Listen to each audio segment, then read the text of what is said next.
Hold on, wait a second. Some of you are probably thinking, this isn't One Piece.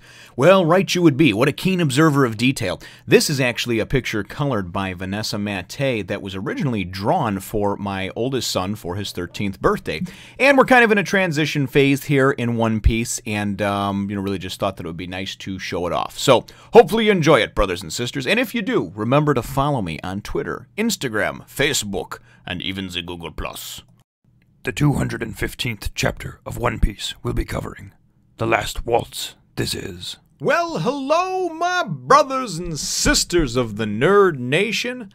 I, as always, am Jim, here to bring you another review on the awesome, the touching, the tear-jerking tale of One Piece. Our last chapter saw us with, really, the bottom line was the Straw Hats were meeting up with Mr. Two Bon Clay, because he had their ship. And at the end of it, we had Captain Hina, Black Cage Hina, that had gotten a report that they were actually on the Sindora River, and she was like, prepare for battle. So that's where we were left off with things. Of course, Vivi, too, was sort of struggling with, am I going to join them? Am I not? As she laid there back in Alabarna.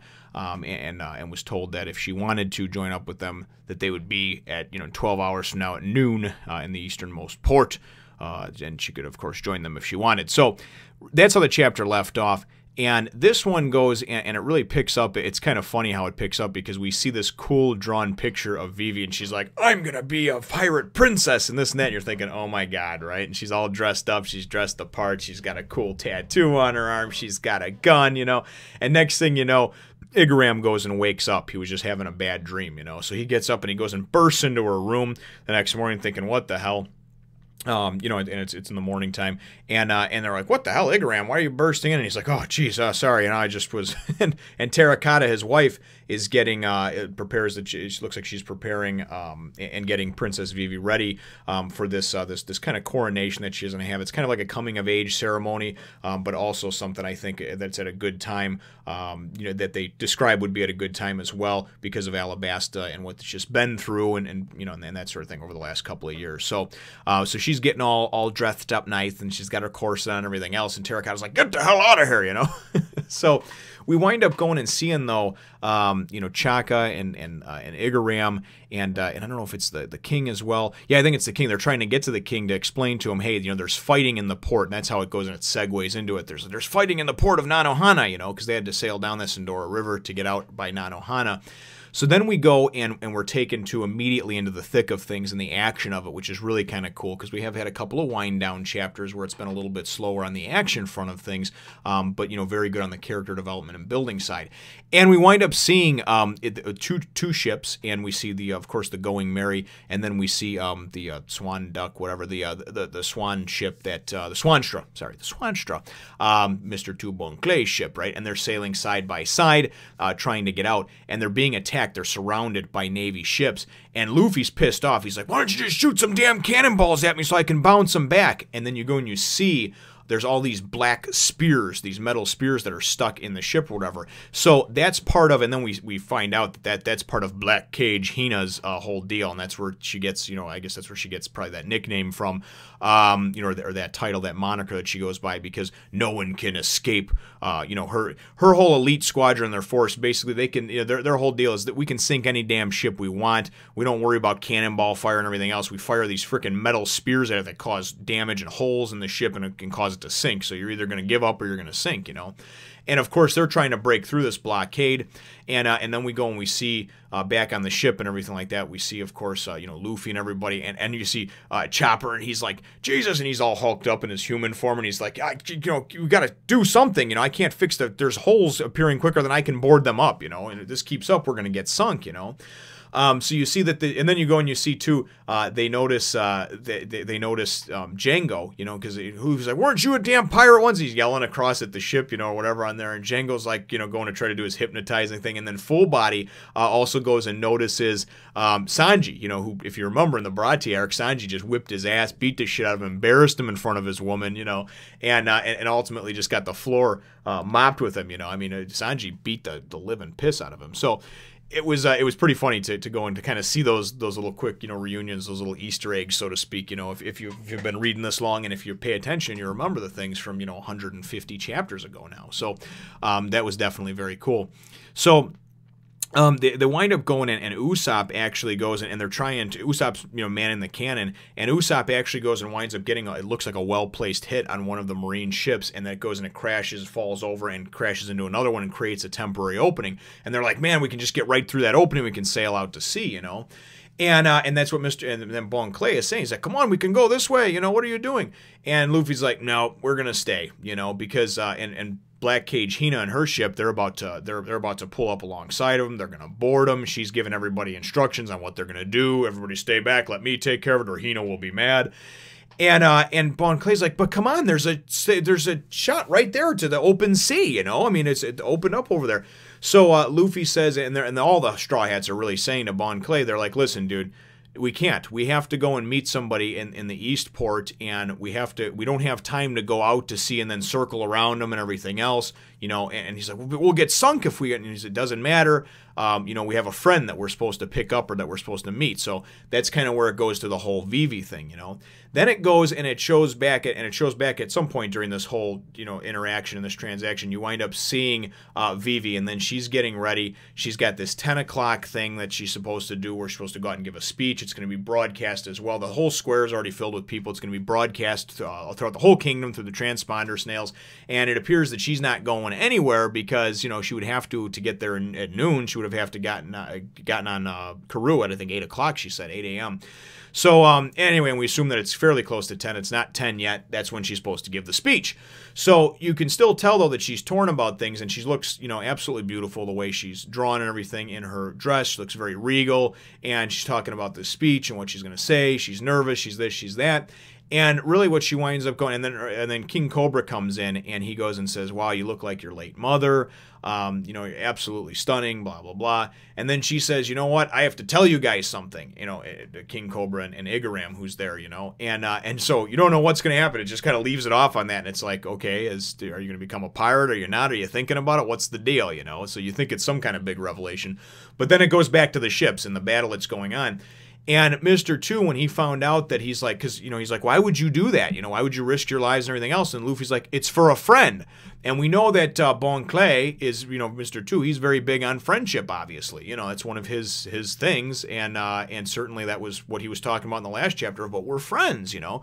So when he finds out that it's for a friend, you know, he starts tearing up and everything. He's a big blubbering mess as usual. And then it's kind of cool what winds up happening, because we go and he's like, okay, blah, blah, and this and that, you know, and they're like, okay, and you don't know what's going to happen. And you have the two ships, and then you go and you see it takes us back to Hina's ship, and they're like, you know, they go, the other ship, the duck ship, is going out, and the Straw Hats are on there. Or no, the duck ship is going this way. You know, of course, the Going Merry is going this way. You know, kind of like, which one should we focus on? Which one should we follow? You know, we think that it might be a diversionary tactic, right? So then they go in there, and somebody says, they look through the spyglass, and they're like, the Straw Hats are on the Swan ship. You know, they are trying to pull an okey doke on us. They're trying to pull a fast one, right? So, you know, so it's like, all forces go, you know, go for it. And Hina explains too that nobody can, you know, no ship can escape her, you know, her Black Cage formation, you know, with these iron spears that they fire at the ships, and, you know, they either sink them or they wind up boarding them and they give up, but or surrender. So they go in there, okay, you know, everybody, so all the forces go towards the Swan ship or whatever, you know, and then we go and of course see what what I presumed and I saw immediately which is what happened, is that some of Bon Clay's little minions, they got dressed up and kind of disguised themselves as some of the various Straw Hats, and then he actually went and turned himself into Luffy, so he would look like, you know, the leader here of the Straw Hats, the captain. So as they go and they approach the ship and everything, you know, and they realize that it's not them, now Luffy and the gang have already, but they've got a couple of minutes. They said they'd have about 3 minutes. They're able to go and push far enough away to get out of range maybe from these spears and get away from them. And really it was kind of cool, because it was Mr. 2 going and giving himself up and really giving the ultimate sacrifice, because he's going to be captured, maybe tried and killed, maybe, I don't know exactly what's going to happen to him, but it's certainly not good. And it is kind of funny, though, because he's just like, oh, yeah, oh, and he gives this really great speech about friendship and really just kind of a heartfelt, touching moment. So I can definitely see why a lot of people, you know, enjoy Mr. 2 and really like the character, because his character development, I think, has been a very good one. It's somebody who... He did the wrong things for what he thought were the right reasons. You know, he worked for an organization that, you know, he probably shouldn't have, but he did anyway. And it was just kind of one of those things where, you know, it's kind of like, you know, working for a bad company, but you have a really good personality, a good heart, a good, you know, good morals and values. So it's kind of neat to see that dynamic and to see that not everybody in Baroque works was evil, just like not every pirate is evil. And that's kind of the parallels that I took from that, is that this is really a lot about, it's not black or white. You know, not everything in life is bad or good, you know, or left or right, or those sort of things, you know, hot or cold. And you can think of every other, you know, opposite as well, you know, jumbo shrimp. No, but anyway, so it is kind of cool to see that, and I thought it was very touching, because he goes and he gives this, you know, this speech or whatever as he's standing on his ship, and then he's just like, oh, and shall we dance, you know? So just a very, very good, heartfelt, heartwarming exchange, and then it goes and it moves along.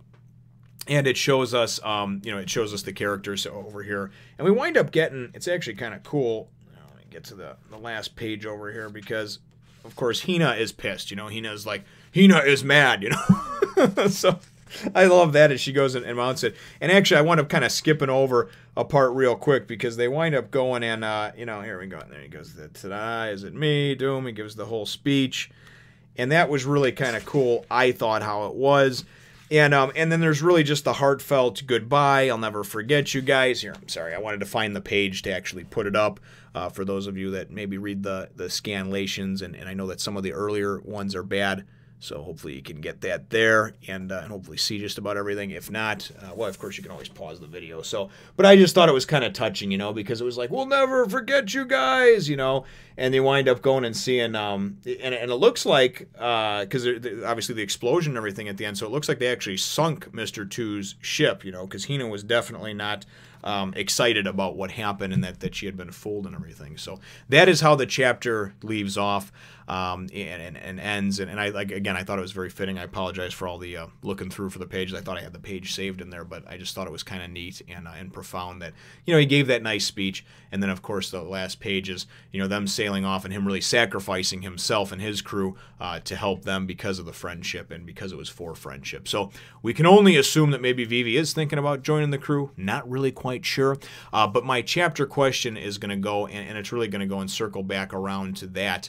What do you think as far as Vivi, you know, and the whole, you know, whether she joins or not, what are your thoughts on, you know, I mean, she's very, very torn, it seems like, and it seems like Nami, too, is pretty affected by this. So, you know, is it just gal pal stuff? Is it a little bit more? You know, I don't really know. But what are your thoughts on Vivi and, of course, her just... we don't know what her decision is yet, but her being torn between becoming a pirate or doing what she was born to do, and of course she's in the royal family of being, you know, the Princess of Alabasta. So that is my chapter question.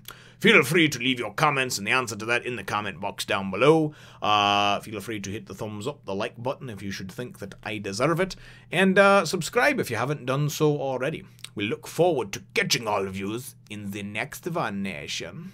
How come these reviews are so goddamn long? I don't even like this guy. Subscribe.